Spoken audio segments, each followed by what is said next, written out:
नमस्कार। मैं हूं महेंद्र सिंह और आप देख रहे हैं कैपिटल हेडलाइंस।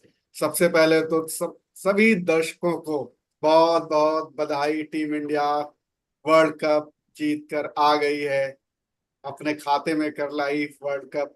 और शानदार जीत रही तो उसकी सभी लोगों को बधाई।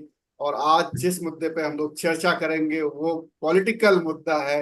नीतीश कुमार, जिसे राजनीति का चाणक्य कहा जाता है, जिनके बारे में तमाम आकलन धरे के धरे रह जाते हैं। सारे राजनीतिक पंडित बेईमानी साबित हो जाते हैं, झूठे साबित हो जाते हैं। वो नीतीश कुमार ने कल एक फैसला लिया राष्ट्रीय कार्यकारिणी में, संजय झा को कार्यकारी अध्यक्ष बनाया है। संजय झा बड़े नेता हैं, नीतीश कुमार के बहुत ही करीबी नेता हैं, और ये भी माना जाता है कि उनकी बीजेपी के आला नेताओं से अच्छी जान पहचान मुलाकात है। बीजेपी के आला कमान भी उन्हें पसंद करते हैं। बात संजय झा की करेंगे कि वो कौन है, किस तरीके के उनके बीजेपी से रिश्ते हैं। माना यह जाता है कि वो नीतीश कुमार और बीजेपी के बीच में अच्छी डील्स, विशेष राज्य का दर्जा, या तमाम जो रिजर्वेशन का एक मामला है, या और इस तरीके के बहुत सारे ऐसे फैसले हैं जिनको वो अच्छी तरीके से कोऑर्डिनेट कर सकते हैं। इन तमाम चीजों पर जानेंगे कि आखिर नीतीश कुमार ने संजय झा को क्यों दी जेडीयू की कमान। इस पर चर्चा के लिए हमारे साथ सीनियर जर्नलिस्ट वात्सल राय जी हैं। वात्सल जी, आपका स्वागत है। नमस्कार महेंद्र भाई। डॉक्टर सत्येंद्र कुमार को भी मेरा सादर नमस्कार और सभी देखने वालों को सादर प्रणाम। और doctor Satyendra Kumar political analyst हैं, बिहार की राजधानी पटना से हमारे साथ मौजूद हैं। डॉक्टर सत्येंद्र कुमार, आपका स्वागत है। डॉक्टर सत्येंद्र कुमार से भी जानेंगे और वात्सल्य राय से भी इस पर चर्चा करेंगे। वात्सल जी, संजय झा बहुत ही करीबी माना जाता है। अ, मैं ये जानना चाहूंगा कि आखिरकार जेडीयू या नीतीश कुमार, क्योंकि अध्यक्ष वही रहेंगे, अभी कार्यकारी अध्यक्ष बनाया गया है, तो ये माना जा सकता है कि पार्टी पर पूरी तरीके से पकड़ फैसलों में भी तो दिखता ही था। लेकिन जो पार्टी में पिछली बार एक ऐसा हुआ कि उन्हें खुद से कमान संभालनी पड़ी, वो शायद उनका अनुभव अच्छा ना रहा हो। तो इस बार भी वो अध्यक्ष वही बने रहेंगे, लेकिन कार्यकारी अध्यक्ष बहुत ही अपने करीबी विश्वस्त आदमी को बनाया है, संजय झा को। इस फैसले के पीछे आप क्या राजनीतिक मायने देख रहे हैं? महेंद्र भाई, सवाल आपने अच्छा किया है, लेकिन सभी इस बात को जानते हैं। और संजय झा करीबी दरअसल किसके हैं, ये एक पड़ताल का विषय हो गया है। क्योंकि जितनी मैं रिपोर्ट्स देख रहा हूँ, अखबारों में उस तरह से जिक्र नहीं किया गया है, लेकिन जो आप मीडिया में देखें, यूट्यूब देखें, क्योंकि आजकल यूट्यूब के जो जर्नलिस्ट हैं वो भी मेन स्ट्रीम मीडिया की जगह लेते जा रहे हैं। तो संजय झा को नीतीश कुमार के वो करीबी है, निश्चित तौर पर ये बताया जा रहा है। लेकिन कोई उनको बता रहा है कि वो संघ के करीबी हैं, भारतीय जनता पार्टी के नेता रह चुके हैं, इंपॉर्टेंट पोस्ट होल्ड कर चुके हैं। इसके अलावा उनको बताया जा रहा है कि वो गृह मंत्री अमित शाह साहब के करीबी हैं। और निश्चित तौर पर निर्विवाद तौर से जेडीयू में है, अभी कार्यकारी अध्यक्ष बनाए गए हैं, तो नीतीश कुमार के तो करीबी होंगे ही। पहले एक चर्चा थी कि नीतीश कुमार के अपने बेटे को पार्टी में लाएंगे, कोई इंपॉर्टेंट पोर्टफोलियो, इंपॉर्टेंट जिम्मेदारी देंगे, उनको आगे बढ़ाने की कोशिश की जाएगी। उस तरह की अटकलें भी चल रही थी। लवली आनंद जो बड़ी नेता है, अभी उन्होंने लोकसभा का चुनाव जीता है, उन्होंने कल इस तरह से उसकी वकालत भी की कि भाई, जैसे डॉक्टर का बेटा डॉक्टर बनता है, प्रोफेसर का बेटा प्रोफेसर बनता है, तो नेता का बेटा बेटा कहाँ जाएगा। लेकिन उस तरह की कोई चीज नहीं हुई। हुआ संजय झा का कार्यकारी अध्यक्ष के तौर पर चुनाव।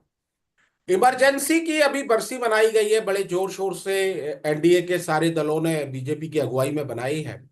और उस समय देवकांत बरुआ जी का एक जो नारा था, India is Indira and Indira is India, मैं उस नारे का तो नहीं कहूंगा, लेकिन उससे मिलता जुलता नारा संजय झा ने दिया।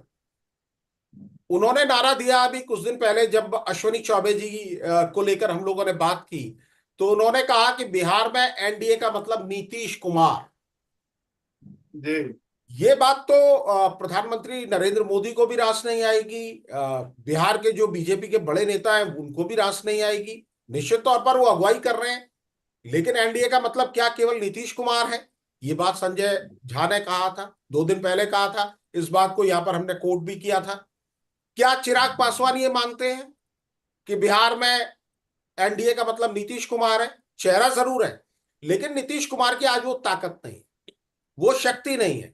उनके जो फैसले हैं वो दाएं बाएं बाएं दाएं होते हैं, और जो वो फैसले लेते हैं, जैसे आज उन्होंने कार्यकारी अध्यक्ष संजय झा को बनाया है। अगर आप याद करेंगे, कुछ टाइम पहले उन्होंने प्रशांत कुमार को अपने घर में रखा था, पार्टी में इंपॉर्टेंट पोस्ट दी थी, उपाध्यक्ष बनाया था, और यह माना जा रहा था कि नीतीश कुमार के बाद शायद वही कमान संभाल सकते हैं। और बाद में एक नहीं 100 बार उन्होंने कहा कि इनको तो हम अमित शाह जी के कहने पर बनाए थे। तो वो फैसले कौन ले रहा है, कहां से ले रहा है, कैसे ले रहा है? नीतीश कुमार जी ले रहे हैं। उनसे कोई फैसले करा रहा है, जैसे कि सवाल उठ रहे हैं। मेरे पास कोई प्रामाणिक जानकारी नहीं है, इसलिए मैं आपको बता नहीं सकता हूं, लेकिन लेकिन मैं एक दिल्ली बात के। तो नीतीश कुमार ने इस चुनाव में साबित कर दिया कि बिहार की राजनीति के वो शहंशाह हैं, इसमें कोई दो राय नहीं। और वो जिधर जाएंगे उधर का ही गठबंधन जीतेगा। संजय झा के बारे में जान लेते हैं। वरिष्ठ नेता हैं डॉक्टर सत्येंद्र कुमार का, और पूरी राजनीति में इनकी पकड़ है, वहां के सबको जानते हैं, हर एक नेता को बखूबी जानते हैं डॉक्टर सत्येंद्र कुमार। संजय झा कौन है, और इतना भरोसा नीतीश कुमार उन पर कैसे कर रहे हैं? अ, महेंद्र जी, वात्सल्य जी ने बहुत कुछ कहा है, उसी में मैं जोड़ूंगा। संजय झा जी जूनियर हुआ करते थे श्री स्वर्गीय अरुण जेटली जी के, और अरुण जेटली जी की बहुत प्रगाढ़ मित्रता थी नीतीश जी से। जी। दोनों इंटेलेक्चुअल लीडर हैं, कैलकुलेटिव पॉलिटिक्स करते थे। तो नीतीश नीतीश जी का प्रगाढ़ता होने के कारण जेटली जी से, और उनके जूनियर होने के कारण इनसे भी निकटता बढ़ी। संजय झा जी बीजेपी में हुआ करते थे। जेटली जी की मृत्यु के बाद इनको प्रमोट करने के लिए ही अपने पार्टी में इनको रखा नीतीश जी ने, उस संबंध को और आगे बढ़ाने के लिए। अब चूंकि जूनियर थे जेटली जी के, तो स्वाभाविक है बीजेपी के अंदर खाने में संजय झा जी का अच्छे संबंध है लोगों से। और ये अभी जो इस पाली में जो एनडीए में गए हैं, बीजेपी के साथ जो अलायंस हुआ नीतीश जी का, इसको और स्मूथ तरीके से, सहज तरीके से आगे बढ़ाने के लिए वो कारगर साबित होंगे संजय झा जी। क्योंकि संजय झा जी ने कभी भी बीजेपी के अगेंस्ट में नहीं बोला। इनके जितने वरिष्ठ नेता हैं, माहौल के अनुसार, सिचुएशन के अनुसार उनके अगेंस्ट में बोलते रहे हैं, तो संबंध तल्ख होते रहे हैं। वैसी परिस्थिति में एक व्यक्ति की जरूरत थी जो बीजेपी के साथ कोऑर्डिनेशन बढ़िया से स्थापित करके रख सके, और इसमें संजय झा जी से बढ़िया कोई नहीं हो सकता था पॉलिटिकल लोगों में। एक ये भी कारण है उनको कार्यकारी अध्यक्ष बनाने का। आप देखे हैं, पहले अध्यक्ष बनते रहे हैं जिनपे आंख मूंद करके भरोसा करते रहे हो, और कार्यकर्ताओं पर मजबूत जिनकी पकड़ हो, उन लोगों को बनाते रहे हैं। जैसे आरसीपी सिंह बनाए गए थे अध्यक्ष, जी। ललन बाबू अध्यक्ष बनाए गए थे। तो सारे कार्यकर्ताओं पे इन लोगों की पकड़ थी। संजय झा जी की कार्यकर्ताओं पे जो पकड़ चाहिए वो है नहीं, लेकिन नीतीश जी से अच्छे ताल्लुकात हैं, उन पर ट्रस्ट करते हैं नीतीश जी, विश्वास करते हैं, आपसी विश्वास है।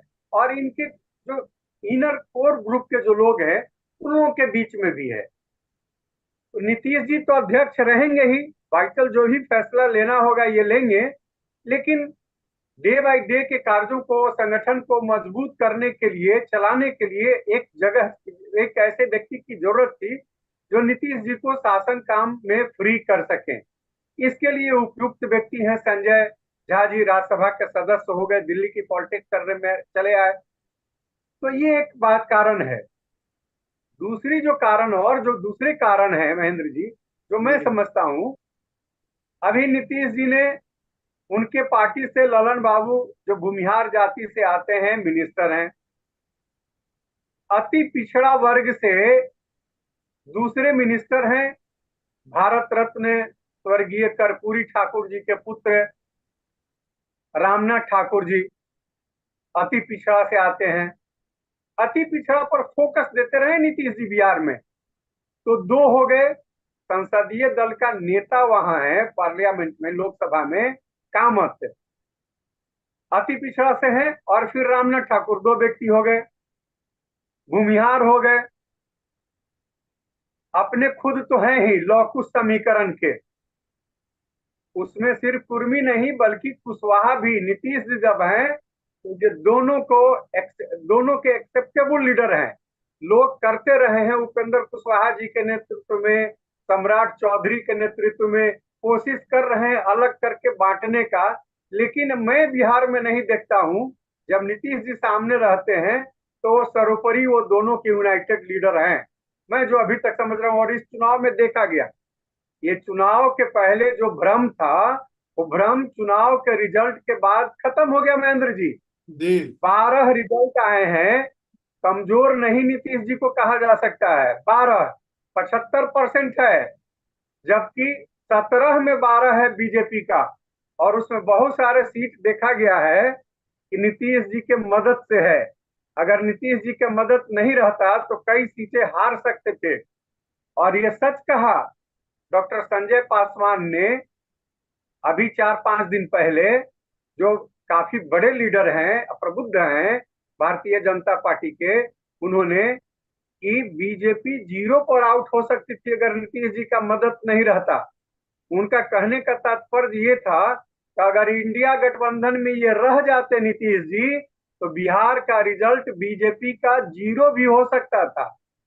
अगर जीतती भी तो ज्यादा से बिल्कुल। ज्यादा 1% का ही की सीट। तो ये परिस्थिति है सोशल इंजीनियरिंग के।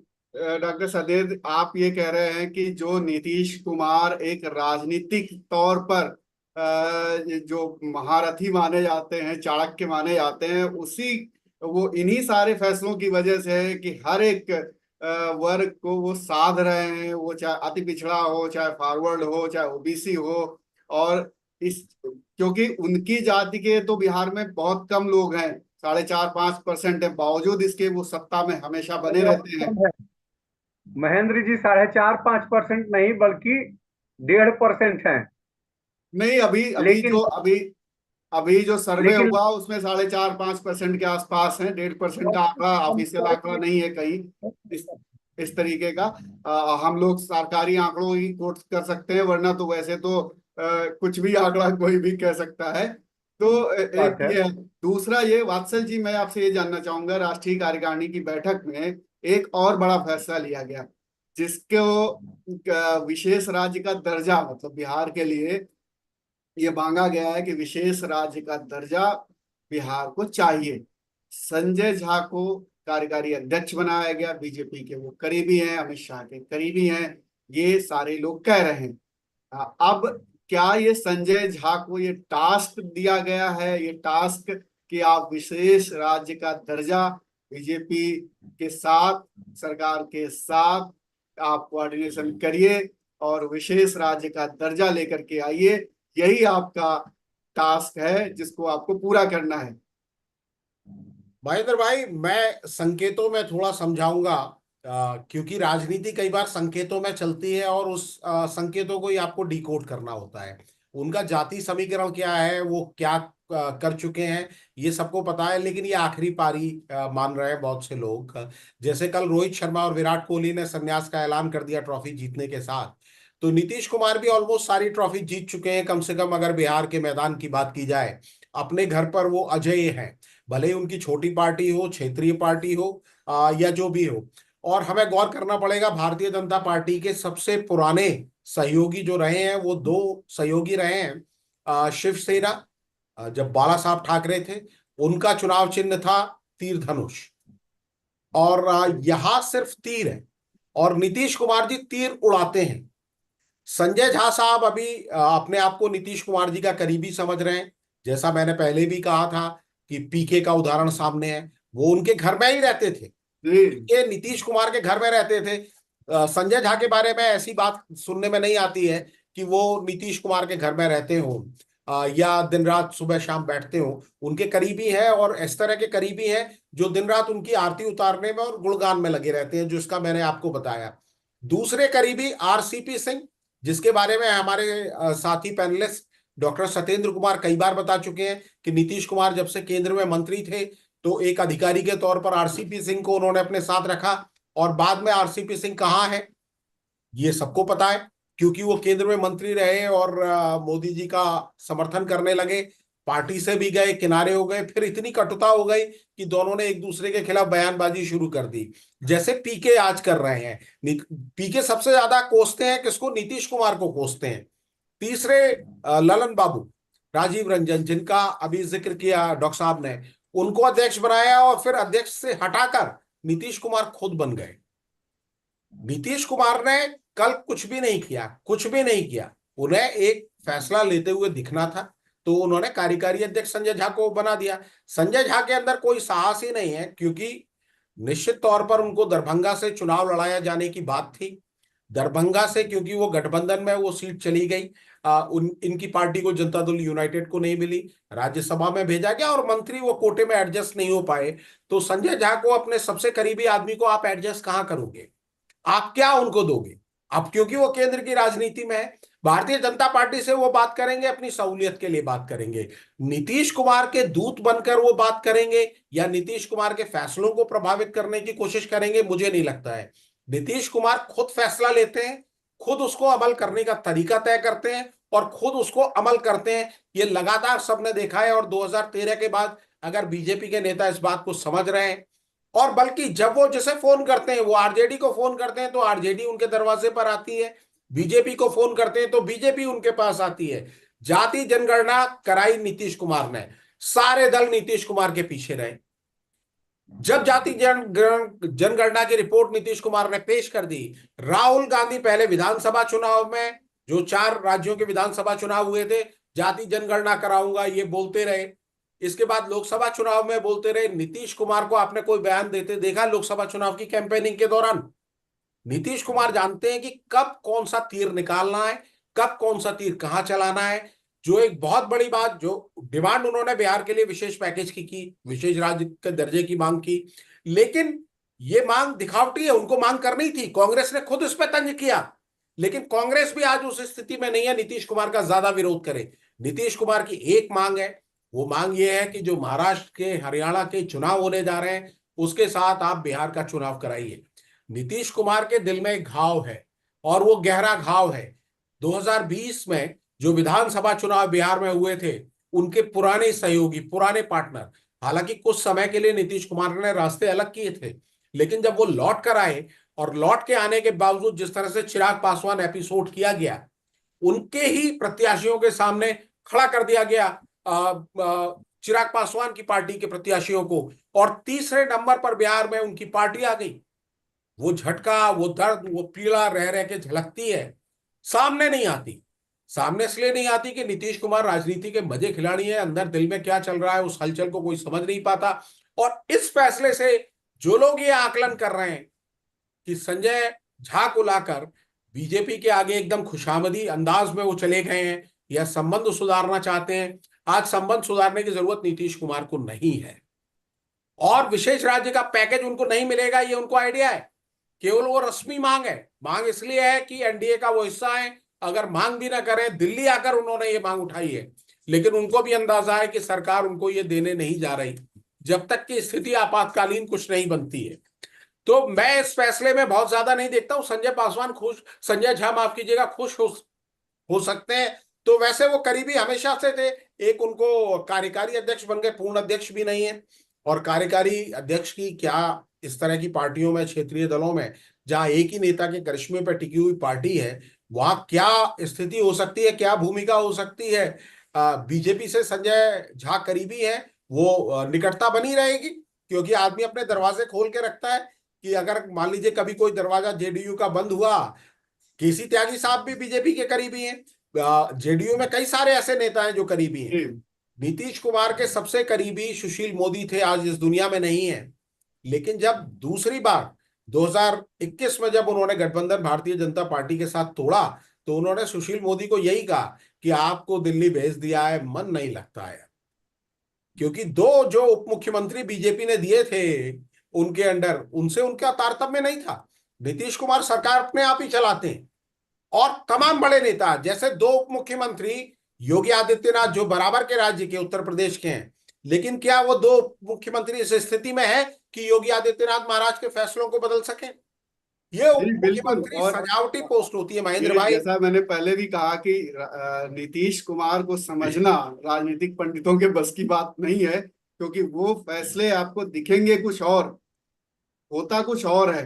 नीतीश कुमार फैसले, जैसा आप कह रहे हैं, बिल्कुल खुद फैसले लेते हैं और सोच समझ के फैसले लेते हैं, और इतने बड़े तीरंदाज हैं कि उनका तीर जो है निशाने पे ही बैठता है, निशाने पे ही लगता है।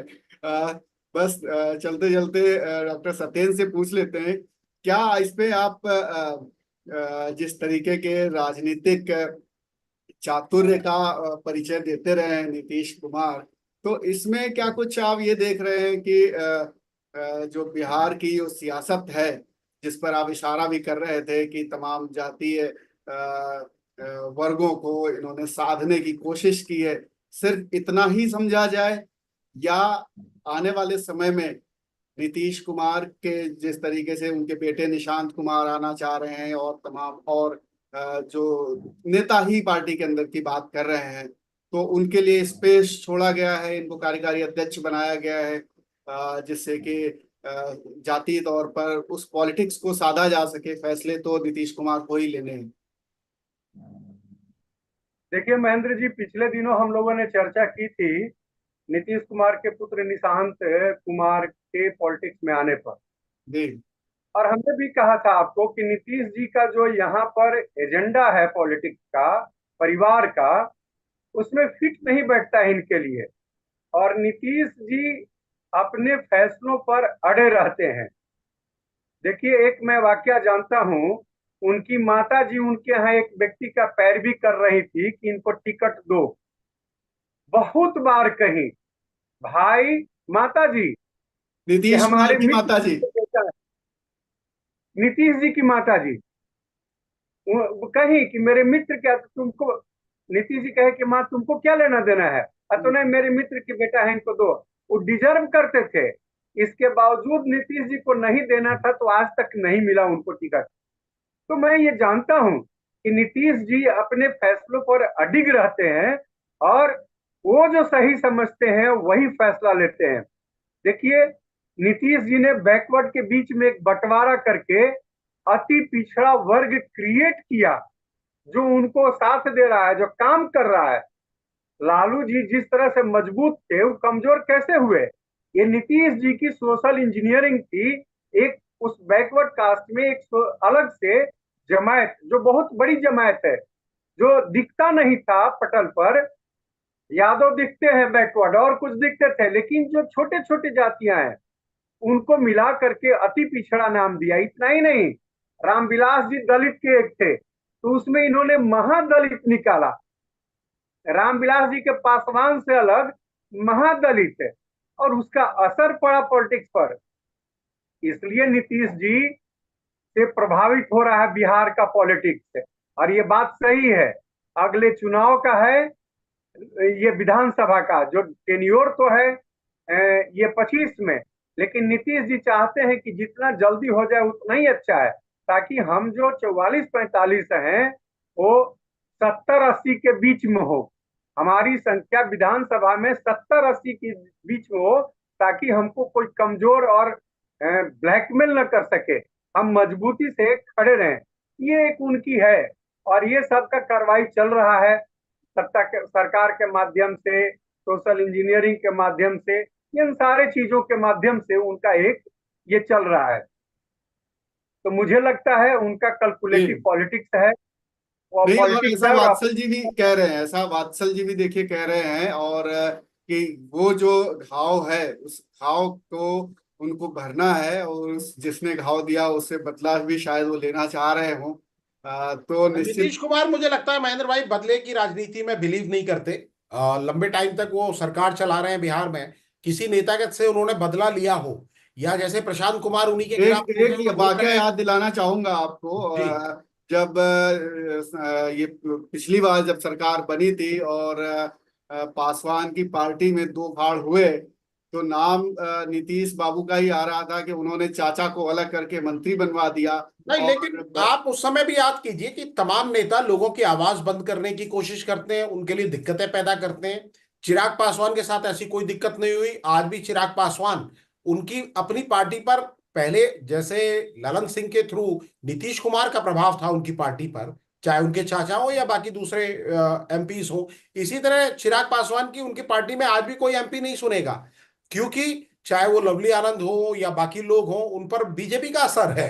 तो चिराग पासवान पार्टी के सर्वे सर्वा जरूर हैं, सबसे बड़ा चेहरा जरूर हैं, लेकिन वो इकलौते ही किरदार में हैं। उनके बाकी एमपीज कहाँ कब चले जाएंगे ये डॉक्टर सत्येंद्र कुमार बता सकते हैं, इस पर उनका भी भरोसा नहीं है। और आप ये देखिए जिस तरह से विपक्ष आज केंद्र में लोकसभा का जो सेशन चल रहा है उसमें हमलावर है भारतीय जनता पार्टी पर, तो सबसे ज्यादा मोर्चा कोई भारतीय जनता पार्टी का नेता नहीं ले रहा है, वो चिराग पासवान ले रहे हैं। चिराग पासवान ने इमरजेंसी के खिलाफ बोला, चिराग पासवान ने बाकी चीजों पर बोला, विपक्ष के बर्ताव पर बोला, वो हर दिन एक सीख देते हुए नजर आ रहे हैं। इसी तरह से आप देखिए नीतीश कुमार को पानी पी पी कर कोसने वाले प्रशांत किशोर, पीके जिनको कहा जाता है, तो प्रशांत किशोर का क्या, नीतीश कुमार ने कोई भाव भी नहीं, तुमको जो बोलना है बोलो, तुमको जो करना है करो। मैं संजय झा के बारे में एक चीज और बताना चाहता हूँ। डॉक्टर जी सत्येंद्र कुमार ने पूरा परिचय दिया, एक चीज जो जिक्र नहीं किया, जेएनयू से पढ़े हुए हैं। तो एक जेएनयू का आप जानते हैं कि भारतीय जी जनता पार्टी आने के बाद दिल्ली में बहुत जिक्र रहा है इनका, लेकिन मेरे लिए ये एक दिखावटी ही फैसले हैं जो कल हुए सारे। दिल्ली के अखबारों ने भी इसको ज्यादा तवज्जो नहीं दी है। नीतीश कुमार की आज के अंदर में वो हैसियत है कि उनकी पार्टी की नेशनल एग्जीक्यूटिव की मीटिंग हो तो पहले पन्ने पर आए, लेकिन वो अंदर के पन्नों पर जगह मिली है। तो आप खुद समझ सकते हैं कि कितना लो प्रोफाइल ये मीटिंग रही। एक रस्मी मीटिंग थी, एक रस्मी फैसला था। संजय जी क्योंकि उनको कुछ नहीं मिल पाया है, मंत्री नहीं मिल बन पाए हैं, तो उनको एक कंसोलेशन प्राइज दिया गया है, और वो ज्यादा से ज्यादा कोशिश ये कर सकते हैं कि दिसंबर में चुनाव करा लें। बाकी इस मीटिंग से कुछ नहीं निकला। नीतीश कुमार जेडीयू में उतने स्ट्रांग पहले थे, उतने स्ट्रांग आज हैं। संजय झा ने भी बनने के बाद ये वादा किया है कि हम अपनी पार्टी को राष्ट्रीय पार्टी बनाएंगे, और नेताजी को ये, हम नीतीश कुमार जी के लिए ये हमारा एक सौगात रहेगी। तो ये उनका एम्बिशन है, और राष्ट्रीय पार्टी भी तभी बनेगी जब नीतीश कुमार चाहेंगे। तो वहां सब कुछ हो रहा है जो नीतीश कुमार चाह रहे जी मतलब ये कुल मिलाकर के हैं। बिग बॉस तो नीतीश कुमार ही है, और बाकी लोगों को तो ठीक है, डे टू डे के कामों में जरूरत पड़ती है, और उसलिए एक ऐसा व्यक्ति चाहिए जो दौड़ भाग कर सके और तमाम संगठन की तमाम चीजों को, उनके फैसलों को, नीतीश कुमार के फैसलों को लागू कर सके। एक और घर में रहे तो खुश होकर रहे कि भाई मुझे भी कुछ मिल गया है, मुझे मैं इंपॉर्टेंट हूं, बिल्कुल मैं भी मतलब ऐसा नहीं हूं कि मेरे पास कुछ नहीं है। बिल्कुल मुझे भी कुछ मिले। वो झुंझुना उनके पास भी है, वो हिलाते रहे और खुश होते रहे। बिल्कुल बिल्कुल बिल्कुल। तो आज की इस चर्चा को यहीं विराम दिया जाए। डॉक्टर सत्येंद्र कुमार, आपने बड़ी शानदार अच्छी चर्चा की। बड़े, आप चूंकि सीनियर लीडर हैं और बिहार की राजनीति को समझते हैं, तो आप कैपिटल हेडलाइंस में आए, आपका बहुत बहुत शुक्रिया। और वात्सल जी, आपका भी बहुत बहुत शुक्रिया, आभार चर्चा में भाग लेने बहुत के लिए। धन्यवाद महेंद्र भाई। फिलहाल अपने दर्शकों से कहेंगे कि हम लोग अभी इसके बाद मैच जो T20 हुआ 11 बजे, उसपे संदीप जोशी जी जो पूर्व क्रिकेटर हैं और बहुत बड़े कोच हैं, खिलाड़ी हैं, वरिष्ठ पत्रकार हैं, उनके साथ हम लोग 11 बजे फिर से लाइव आएंगे। तो जो लोगों की का इंटरेस्ट खेल में है और T20 की शानदार जो जीत हुई उस पर है, तो हमारे साथ जरूर जुड़े। फिलहाल इस चर्चा में इतना ही। नमस्कार।